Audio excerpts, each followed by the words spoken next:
கபருக்குள்ள ஒரு மனிதன் வைக்கப்பட்டால் முதலாவது ஆயிஷா ரலியல்லாஹு அன்ஹா சொல்றாங்க, ரசூல் ஸல்லல்லாஹு அலைஹி சொன்னாங்க, இன்னலில் கபரி லக்ததன், கபருக்கு நீங்க முதலாவது வைக்கப்பட்ட உடனே யார் கபருக்குள்ள வைக்கப்பட்ட உடனே அவர் அப்படியே கபரு நெருக்கி நெருக்கும், அப்படியே கபர் நெருக்கும். இது மூமின்களையும் நெருக்கும், காபீர்களையும் நெருக்கும், ஃபாசிக்கையும் நெருக்கும். அல்லாஹ்வுடைய தூதர் ஸல்லல்லாஹு அலைஹி வஸல்லம் சொன்னாங்க, கபர் அதுக்குள்ள ஒரு மனிதனை வைக்கப்பட்டால் அது அப்படியே நெருக்கும், விலாப்பகுதிகள் ஒன்றோடு சேர்ற அளவுக்கு அப்படியே நெருக்கும்ன்றாங்க. சொல்லி போட்டு சொன்னாங்க, இதுல இருந்து யாராவது ஒரு மனிதர் பாதுகாக்கப்படுறதாக இருந்தால் அது சஅத் இப்னு முஆதாக இருக்கும்னு சொன்னாங்க ஸல்லல்லாஹு அலைஹி வஸல்லம். ஆனா அந்த சஅத் இப்னு முஆதையும் நெருக்கும்னு சொன்னாங்க. ஏன் சொன்னாங்க ரசூல் ஸல்லல்லாஹு அலைஹி வஸல்லம்? வேறு செய்திகள்ல வருது, சஅத் இப்னு முஆத் ரலியல்லாஹு அன்ஹு அவர்கள் மரணிச்சாங்க, அல்லாஹ்வுடைய அர்ஷ் நடுங்குச்சு. கிட்டத்தட்ட ஒரு ரிவாயத்துல 30 வயசு, இன்னொரு ரிவாயத்துல 32 வயசு. 30 36 32 38 6 வருஷம் இஸ்லாத்துல வாழ்ந்தாங்க சஅத் இப்னு முஆத். 6 வருஷம் தான், 30 வயசு 36 அல்லது 32 38 ரெண்டு மாதிரி அறிவிப்பு வருது. இந்த 6 வருஷம் வாழ்ந்தார், மௌத்தானார். இஹ்தஸ்ஸ அர்ஷுர் ரஹ்மான் லிமௌத்தி சஅத் இப்னு முஆத், சஅத் இப்னு முஆதுடைய மௌத்துக்காக அல்லாஹ்வுடைய அர்ஷ் நடுங்கியது. அவருடைய ஜனாசாவுக்காக வானம் திறந்தது. அவருடைய ஜனாசாவுக்காக 70,000 மலக்குமார்கள் இந்த பூமிக்கு வந்தார்கள். அப்படிப்பட்ட மனிதர் யாராவது இந்த உலகத்துல இந்த கபர் நெருக்கிறதிலிருந்து தப்பிப்பாராக இருந்தா அது இந்த சஅத் இப்னு முஆதாகத்தான் இருக்கும். ஆனால் அவரையும் நெருக்கும் என்று சொன்னாங்க ஸல்லல்லாஹு அலைஹி வஸல்லம். அப்ப வேற யாரை விட்டு வைக்கும்? ஆனால் முஃமின்களை நெருக்கிறது எப்படிண்டா, ஒரு நேசத்துக்குரியவரை கட்டிப்பிடிப்பதை போன்று நெருக்குதல் இருக்கும், ஆனால் அதிலே வலி இருக்காது. இத சில ஸலஃபு ஸாலிஹீன்கள் இந்த விளக்கத்தை சொல்வார்கள். ஆனா காபீர்களுக்கு அது அதாபாக வேதனையா இருக்கும். முதலாவது அறிஞர்களுடைய கருத்துப்படி முதலாவது கபருக்குள்ள வைக்கப்பட்ட உடனே இதுதான் நடக்கும். அதுக்கு பின்னால கேள்வி கணக்கலாம். அன்புக்குரிய சகோதரர்களே, இந்த கபருடைய நெருக்குதல் முஃமின்களுக்கு பெரிய வேதனை கொடுக்காது, ஆனால் நடக்கும். இது எல்லாருக்கும் ஒரு நியதியாக இருக்கிறது. கபருக்குள்ள ஒரு மனிதன் வைக்கப்பட்டால் இது நடக்கும். அதன் பின்னால் கபருக்குள்ள அந்த மனிதன் இருப்பான். இப்ப என்ன நடக்கும்? பர்ஸகுடைய வாழ்க்கையின் முதலாவது அவனுடைய கட்டம் ஆரம்பமாக போகுது. புகார்ல வரக்கூடிய அறிவிப்புல நாங்க பார்க்கிற பொழுது அந்த மனிதனுக்கு கேள்வி கணக்கு ஆரம்பிக்கப்படும். எப்படி அவர்கள் அடக்கம் செஞ்சுட்டு நடந்து போற அந்த காலடி சப்தம் அவனுக்கு கேட்கும். ரோஹ் அப்படியே எடுக்கப்படும், உடம்பு இருக்கும். கபருக்குள்ள வைக்கப்பட்டு கேள்வி கணக்கு கேட்கப்படுற அந்த சந்தர்ப்பத்தில் ரூஹ் திரும்ப கொண்டு வரப்படும். அப்ப அந்த மனிதன் அங்கே என்ன செய்வான்? உடலோடு உயிரோடு இருப்பான். ஆனால் அவனுடைய வாழ்க்கை வேற. நல்ல விளங்கிக் கொள்ளுங்க, இது பர்ஸகுடைய வாழ்க்கை. அப்ப அந்த மனிதனுடைய உடல் இருக்கும். மக்கள் எல்லாம் திரும்பி போற நேரம் அவர்களுடைய நடந்து போறவங்க அடக்கம் செஞ்சுட்டு போவாங்க, வாப்பா அம்மா அதாவது எல்லாரும் எங்களை விட்டு போவாங்க. போற நேரம் இந்த சப்தம், அவர்களுடைய செருப்பு சப்தத்தை அந்த கபர்ல இருப்பவர் கேட்பார். இப்ப பெண்கள் கபரடிக்கு போகலாமா போகக்கூடாது என்பதில் கருத்து முரண்பாடு இருக்குது, அது வேற ஒரு பகுதி. ஆனால் ஆண்கள், பொதுவாக ஆண்கள் போனால் கபரடிக்கு போனால் அவர்கள் அடக்கம் செஞ்சுட்டு பிரார்த்தனை செஞ்சுட்டு வார நேரம் இந்த சப்தத்தை அவன் கேட்பான். அது இந்த ஹதீஸுக்கு என்ன விளக்கம் என்றா, அந்த அளவு வெகு சீக்கிரமாக கேள்வி கணக்கு ஆரம்பிக்கப்படும். அப்ப 2 மலக்குகள் வருவார்கள். இப்ப எங்களுக்கு பழக்கத்துல முன்கர் நக்கீர் என்று சொல்லி அது பரவலாக சொல்லப்படுகிறது. இது பல செய்திகள்ல வந்திருக்குது. ஒரு சில அறிஞர்கள் இதை சஹீஹ் என்று சொன்னாலும் நான் ஆய்வு செஞ்ச வகையில் அது ஆதாரபூர்வமான செய்திகள்ல முன்கர் நக்கீர் என்ற பெயர் வரவில்லை. ஆனால் நம்பத்தகுந்த அறிஞர்கள் இந்த பெயரை சொல்றாங்க. அதுல நாம் மாற்றுக்கிறது கிடையாது. பல அறிஞர்கள் சொல்லியிருக்கிறார்கள். ஆனால் ஒரு சில ஹதீஸினுடைய ஆழமாக ஆய்வு செய்கிற பல ஹதீஸ் துறை அறிஞர்கள் இந்த பெயர் சஹீஹா வரவில்லை என்ற கருத்தை சொல்றாங்க.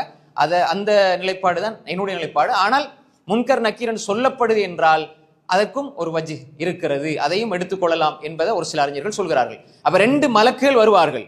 2 மலக்கு வந்து கேட்பாங்க, 3 கேள்வி கேட்பாங்க. பல அறிவிப்புகள் வருது, ஒவ்வொருவரை பொறுத்தும் கேள்விகள் வித்தியாசமாகும். அறிவிப்புகள் ஹதீஸ்கள்ல பல மாறி வருகிறது. அப்ப சுருக்கமா சொல்வதாக இருந்த அல்லாமா பின் பாஸ் ரஹ்மத்துல்லாஹி அலைஹி மிகப்பெரிய இஸ்லாமிய அறிஞர் சுருக்கி சொல்கிறார், கபருக்குள்ள வைக்கப்பட்டால் பிரதான 3 கேள்விகள் கேட்கப்படும். இந்த கேள்விகளுக்கு ஒரு மனிதன் பதில் சொன்னா பாஸ் ஆயிடுவான். இந்த 3 கேள்விக்கும் அவன் பதில் சொன்னா பாஸ் ஆயிடுவான். அவன் பதில் சொல்லவில்லையா அவன் ஃபெயில் ஆகிடுவான், சித்தி அடைய மாட்டான். என்ன கேள்வி? இது பாடமாக்கி எக்ஸாம் எழுதுற மாதிரி அல்ல, பாடமாக்கி எழுதுறது அல்ல. அவன் இந்த 3ஐயும் வாழ்க்கையில் செயல்படுத்தினால் அங்கு பதில் சொல்லலாம். வாழ்க்கையில இந்த 3 பதில்களுக்கு ஏற்ப அவன் வாழ்ந்தால் அங்கு பதில் இருக்கும். அவர் பாடமாக்கினாலும் சரி பாடமாக்காட்டி சரி, உலகத்துல நல்ல முஃமினாக வாழ்ந்தால் அவன் அங்கே பதில் சொல்லுவான். முதலாவது அவனுக்கு கேட்கப்படும் மன் ரப்புக, உன் ரப்பு யார்? ரப்பு யார்? ரப்பி அல்லாஹ் என்று முஃமின்கள் பதில் சொல்வார்கள், நல்ல மனிதர்கள் பதில் சொல்வார்கள். உன் ரப்பு யார் என்று கேட்கப்படுகிற பொழுது ரப்பி அல்லாஹ். இதுல நாம் ஒரு அடிப்படையை புரிஞ்சு கொள்ளணும். ஏன் ரப்பு அல்லாஹ் நீங்க எல்லாருக்கும் தெரியும், யாருக்கும் தெரியாம இல்லை. இப்போ நோன்பு காலத்துல மூமினா வாழ்றவர் முஸ்லீமா வாழ்றவர் எல்லாருக்கும் தெரியும். சரி, பாவி ஒரு குடிகாரன் குடிச்சிட்டு வந்தாலும் உன ரப்பி யாருன்னா அல்லாஹ்னா சொல்லுவாரு. அவர் நோன்பு குடிக்காம வைப்பாரு, ஆனா ரப்பி யாரா அல்லாஹ்னு தான் சொல்லுவாரு. ஆனால் கபருக்குள்ள அப்படி சொல்லலுமா? பாடமாக்குனது சொல்ல இயலாது. இங்க எந்த நிலையில யார்கிட்ட கேட்டாலும் சொல்லுவாங்க. அவர் தொழவே மாட்டார், வாழ்க்கையில தொழுதே இருக்க மாட்டார். மன் ரப்பு கண்டா ரப்பி அல்லான்னு சொல்லிடுவாரு. கபருக்குள்ள அப்படி அல்ல. அவர் ரப்பி அல்லான்னு உணர்ந்து இந்த உலகத்துல வாழ்ந்தால்தான் அங்க சொல்லப்படும், இல்லைன்னா அவர் சொல்ல மாட்டார். இரண்டாவது கேள்வி, வமா தீனுக், உன்னுடைய தீன் எது? அல் இஸ்லாமு தீனி, என்னுடைய மார்க்கம் இஸ்லாம், என்னுடைய மார்க்கம் இஸ்லாம் என்று அவன் சொல்லுவான். இப்ப இந்த உலகத்துல எழுதுற மாதிரி எக்ஸாம் அல்ல அது. உன்ட மார்க்கம் ஒமா தீனுக்க என்றால் இந்த உலகத்துல ஒரு மனிதன் பாடமாக்கி சொல்வதை போன்று அல்ல, இஸ்லாத்தின் அடிப்படையில் அவன் வாழ்ந்தால் அவன் சொல்லுவான் தீனி அல் இஸ்லாம் அல்லது அல் இஸ்லாமு தீனி என்று சொல்லுவான். நாங்க மனசுல கை வச்சு கேட்கணும், நான் இஸ்லாத்தின் அடிப்படையில் வாழ்கிறேனா? என்ற ரப்பு அல்லான்னு சொல்றதுக்கு என்ற ரப்பை பற்றி நான் என்ன தெரிந்து வைத்திருக்கிறேன்? என்ன தெரிஞ்சு வச்சிருக்கிறோம்? அல்லாண்டா யார், அவனை எப்படி வணங்கணும், அவனுடைய சிஃபாத்துகள் என்ன, அவனுடைய பெயர்கள் என்ன, பண்புகள் என்ன, தௌஹீத் ருபூபியாண்ட என்ன, தௌஹீத் உலூஹியாண்ட என்ன, தௌஹீத் அஸ்மா சிஃபாத்னா என்ன, ரப்புடைய வல்லமைகள் என்ன, குதரத் என்ன, ரப்பு எப்படிப்பட்டவன், எல்லாவற்றையும் தெரிஞ்சு வச்சா சொல்லலாம் ரப்பி அல்லாஹ். அல்லாஹ் பற்றியே தெரியாது அப்படின்னா எப்படி நாங்க பதில் சொல்ல போறோம்? ஷிர்கோட நாம் போனா எப்படி நாம் பதில் சொல்ல போறோம்? அன்புக்குரிய சகோதரர்களே, இப்ப இஸ்லாமிய அடிப்படையில் இல்ல, தொழுகை இஸ்லாமிய அடிப்படையில் இருக்குது, கொடுக்கல் வாங்கல் இஸ்லாமிய அடிப்படையில் இல்ல, அவருடைய வாழ்க்கை திருமண வாழ்க்கை இல்ல, அவருடைய சமூக வாழ்க்கை இல்ல, அவர் நினைச்சபடி வாழ்றார். ஆனால் கபருக்குள்ள போய் இஸ்லாம் என்னுடைய மார்க்கம் என்று அவரால் சொல்ல முடியாது. ஒரு மூமினாய் தான் சொல்லிடுவார், என்ன மார்க்கம் இஸ்லாம் தான். மூன்றாவது, ஒமன் நபியுக், ஒரு நபி யார்? முஹம்மது ஸல்லல்லாஹு அலைஹி வஸல்லம். நபி முஹம்மது ஸல்லல்லாஹு அலைஹி வஸல்லம், முஹம்மது ஸல்லல்லாஹு அலைஹி வஸல்லம் என்னுடைய நபி என்று மோமின்கள் சொல்வார்கள். மோமின்கள் நபியை முஹம்மது ஸல்லல்லாஹு அலைஹி வஸல்லம் அவர்களை பின்பற்றி வாழ்ந்தால் சொல்வார்கள். பிதஅத்தோடும் மூட நம்பிக்கைகளோடும் ஒரு மனிதர் வாழ்ந்து விட்டு ரசூலுல்லாஹ்வுடைய சுன்னாவுக்கு மாறு செய்து வாழ்ந்து விட்டு நான் முஹம்மது ஸல்லல்லாஹு அலைஹி வஸல்லம் தான் என்னுடைய நபி என்று சொல்வதற்கு அங்கு வாய் வராது, சொல்ல முடியாது. அன்புக்குரிய சகோதரர்களே, இந்த உலகத்துல எவ்வளவு நேசிச்சோம், என்ன நேசிச்சீங்க? ரசூலுல்லாஹ் அன்பு நபி வார்த்தையால நீங்க 1000 அவர்களுக்கு அடைமொழியை போட்டீங்களே தவிர சுன்னா வாழ வைங்க. வாயால வாரதல்ல அன்பு, வாங்க சொன்னா கண்ணுல ஒத்தி கொள்றதல்ல அன்பு. ரசூலுல்லாவை நேசித்தால் நீங்கள் பின்பற்றுங்கள், அவர்களை வாழ்க்கையின் முன்மாதிரியாக எடுத்துக்கொள்ளுங்கள். ரசூலுல்லாஹ் ரசூலுல்லாஹ் நேசம், அன்பு, பாசம். ஆனா அவருடைய முகத்துல ரசூலுல்லாஹ் நேசிச்சு சொன்ன ஃபர்லான வாஜிபான தாடி என்ற இபாதத் இருக்காது. அப்படியே ஃபுல் சேவ்ல இருப்பார் ரசூல்லா ரசூல்லா. ஏன் ஒரு மனிதன் மௌத்தாவார், எப்படி மௌத்தா போற அப்படித்தான் எழுப்பப்படுவார். நீங்க மௌத்தாறீங்க, நீங்க ஃபுல் சேவோட எழுப்பப்படுவீங்க, ஃபுல் சேவோட. அபூபக்கர், உமர், உஸ்மான் தாடி நனைவரை அழிஞ்சாங்களே, அழுதாங்களே, அந்த தாடியோட அவர்கள் வருவார்கள். நீங்க எப்படி ரசூல்லா, யார் ரசூல்லா உங்களை நேசிச்சேன், உங்களோட முகத்தை பார்த்தா எனக்கு விளங்கு ரசூல்லா சொன்னா எப்படி இருக்கும்? அன்புக்குரிய சகோதரர்களே, நேசம் என்பது இத்திபா, பின்பற்றுதல். நேசம் என்பது வார்த்தை அல்ல, மாயாஜாலம் அல்ல, அது வாழ்க்கை. எனவே அன்புக்குரிய சகோதரர்களே, தெளிவாக நாம் புரிந்து கொள்ள வேண்டும். யாரை நீங்கள் பின்பற்றுகிறீர்கள்? தொழுகையில் யாரை பின்பற்றுகிறீர்கள்? அகீதாவில் யாரை பின்பற்றுகிறீர்கள்? உங்களுடைய ஜக்காத்தில யாரை பின்பற்றீங்க? திருமண வாழ்க்கையில யாரை பின்பற்றீங்க? வாழ்க்கையின் எல்லா விவகாரங்களிலும் அல்லாஹ்வுடைய தூதரை முன்மாதிரியாக எடுத்தால் என்னுடைய நபி முஹம்மது ஸல்லல்லாஹு அலைஹி வஸல்லம் என்று சொல்லலாம். அப்படி இல்லைன்னா சொல்ல இயலாது.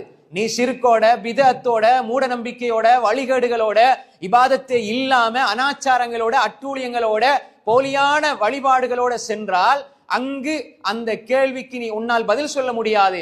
ரசூலுல்லாவை 100க்கு 100 பின்பற்றுகிற குர்ஆன் சுன்னா அடிப்படையில் வாழ்ந்தால் யார் நபிண்டா? அவருக்கு எழுத தெரியாது, பேச தெரியாது, வாசிக்க தெரியாவிட்டாலும் அல்லாஹ் வாயில இருந்து வெளிப்படுத்துவான். அப்படின்னா நாங்க எல்லாம் எழுதி நல்லா படிச்சு PhD முடிச்சுட்டு போயிட்டு பதில் சொல்ற கேள்வி அல்லாது.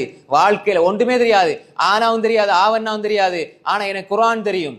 எனக்கு ஏ தெரியாது, பி தெரியாது, எனக்கு குர்ஆன் தெரியும், இஸ்லாமிய வாழ்க்கை தெரியும், அல்லாஹ் ரசூல் சொன்னபடி வாழ்ந்தேன், இஸ்லாத்தை கட்டுப்பட்டு வாழ்ந்தேன், எனக்கு உலகத்துல பெரிய அறிவில்ல, பெரிய பணபலம் அல்ல, பெரிய அதிகாரம் இல்ல, பொருளாதாரம் இல்ல, ஒன்றுமே இல்ல, ஆனால் அல்லாஹ்வை வணங்குவதை நான் தெரிந்து வைத்தேன் என்றால் அல்லாஹ் வாயிலிருந்து வெளியாக்குவான். அது இல்லாம இஸ்லாத்துல டபுள் PhD முடிச்சாலும் நீங்க இஸ்லாத்துல அடிப்படையில நீங்க இல்லண்டா, முன்சப்ல வந்து தொழுறாங்க, கரண்டை காலுகளை உடுத்திருக்கிறார், ரசூலுல்லாஹ் சொன்னாங்க அல்லாஹ் நாளை மறுமையில் இவரை பார்க்க மாட்டான், பேச மாட்டான், இவர்கள் நரகவாதிகள். அப்ப நாங்களா விளக்கம் சொல்றோம் அது பெருமைக்கு அப்படி இப்படின்னு. அன்புக்குரிய சகோதரர், ரசூலுல்லாஹ் சொல்லிட்டாங்களா பின்பற்றது, அதுதான் வாழ்க்கை. ஆனா அவர் இஸ்லாத்துல ஷரியாவுல PhD முடிச்சிருப்பார், என்ன பிரயோசனம்? அன்புக்குரிய சகோதரர்களே, இந்த பேப்பர் குவாலிஃபிகேஷன் இருக்குதே, பின்னால போற ஆங்கில எழுத்துக்கள் அல்ல சொர்க்கத்துக்கு கொண்டு போறது. அது இருந்தா நல்லது, ஆனால் அது தக்வாவோடு இருக்க வேண்டும், பேண்டுதலோடு இருக்க வேண்டும். போற இடத்துல எல்லாம், அல்லது காதுல தூங்குற நேரம் எல்லாம், அல்லது இருக்கிற இடம் எல்லாம் இசை, ஆடல், பாடல். ஆனா நான் மார்க்கம் படிச்சிருக்கேன், என்ன பிரயோசனம்? முஹம்மதுர் ரசூலுல்லாஹி ஸல்லல்லாஹு அலைஹி வஸல்லம் அவர்களை வாழ்க்கையினுடைய எல்லா விவகாரங்களிலும் நீங்கள் அவர்களை பின்பற்றாத வரை ரசூலுல்லாஹ்னு நீங்க கபருக்குள்ள சொல்ல முடியாது சகோதரர்களே. எனவே இந்த 3 கேள்விகளும் கேட்கப்படும். ஒரு மூமினாக இருந்தால் அந்த மூமின் இதை சரியாக விளங்கி சொல்லுவான், அந்த மூமினுடைய வாயிலிருந்து பதில் சரியாக வரும். அப்பொழுது கபருக்குள்ள அந்த மனிதனுக்கு சுகபோக வாழ்க்கை வழங்கப்படும், அந்த மனிதனுக்கு சொர்க்கத்தினுடைய வாசல் திறக்கப்படும், அங்கிருக்கக்கூடிய இன்பங்கள், சுகந்தங்கள், சொர்க்கத்தினுடைய அந்த இன்பங்கள் எல்லாம் காட்டப்படும். அங்கிருந்து சொர்க்கத்தினுடைய தென்றல் காற்று அப்படியே அந்த மனிதனை ஆறத் தழுவிக்கொள்ளும். அந்த மனிதன் சொர்க்கத்து இன்பத்தை பார்த்து கொண்டே இருப்பான். கபரு சொர்க்கத்துல பூஞ்சோலையாக இருக்கும். கபருக்குள்ள அந்த மனிதனுக்கு சொர்க்கத்தில் இருக்கக்கூடிய இன்பங்கள் வந்து வந்து இருக்கும், சொர்க்கத்துல இன்பங்கள் கிடைத்து கொண்டே இருக்கும். கபர் சொர்க்க பூஞ்சோலையாக இருக்கும். அந்த மனிதனுக்கு சொல்லப்படும், இதோ சொர்க்கத்தை காட்டி, இதுதான் நீ போக போற இடம், இந்த இடத்துக்கு தான் நீ தங்க போறாய், இதுதான் உன்னுடைய தங்குமிடம் என்று சொல்லப்படும்.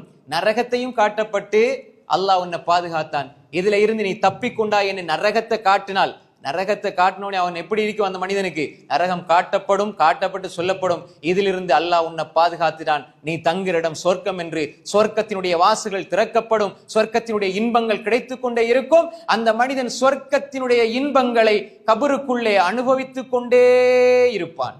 அப்ப ஒரு முஃமினுடைய கபருடைய வாழ்க்கை சொர்க்கத்தினுடைய பூஞ்சோலையாக இருக்கும்.